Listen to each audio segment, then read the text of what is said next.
Boa tarde, turma. Nossa aula de hoje, você vai pegar seu livrinho de matemática, certo? Vai colocar lá na página...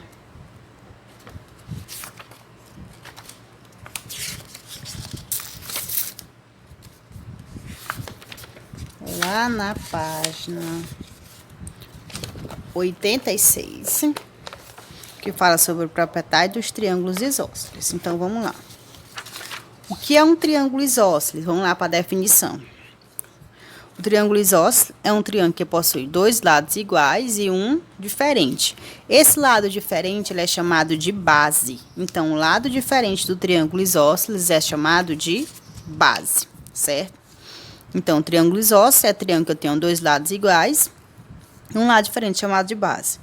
Os ângulos da base também são iguais, certo? Os ângulos da base também são iguais. Se os lados são iguais, os ângulos da base também são iguais. Então, beleza. A primeira propriedade é o seguinte.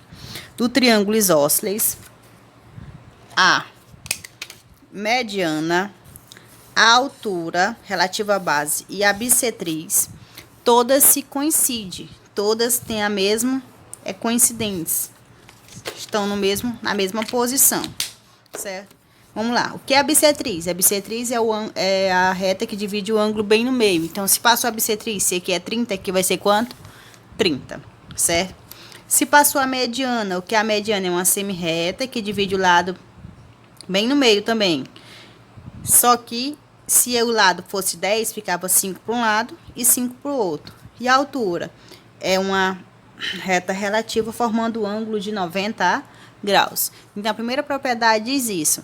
Em todo triângulo isósceles, a mediana, a altura e a bissetriz se coincidem, certo? E a segunda propriedade diz o seguinte. No triângulo isósceles, os ângulos da base são congruentes. Congruente quer dizer que eles são iguais. Então, esses ângulos da base, como eu já falei, eles são iguais. Se os lados são iguais, consequentemente, os ângulos da base são iguais pelos critérios de semelhança já visto antes. Eu não vou demonstrar para vocês, eu vou só afirmar que ele é semelhante, pelos critérios de semelhança. Lado, lado, lado, certo? Um exemplo, se eu tenho um triângulo isósceles, vamos supor que esse triângulo aqui é isósceles. Desculpa. Aqui eu tenho A, B, C. Esse lado é igual a esse. Se aqui mede 30, aqui mede 90, não, aqui tem que medir 45. Se aqui mede 45, aqui mede 90. Se eu disser que aqui vale X, quanto é que vale esse ladinho? Se aqui é um triângulo isósceles e esses ângulos são congruentes, se aqui é 45, consequentemente, esse lado também tem que ser 45. Então, X obrigatoriamente tem que ser 45, porque aqui ele está dando que esse ângulo é 45. Pelas definições, vocês vão encontrar os valores.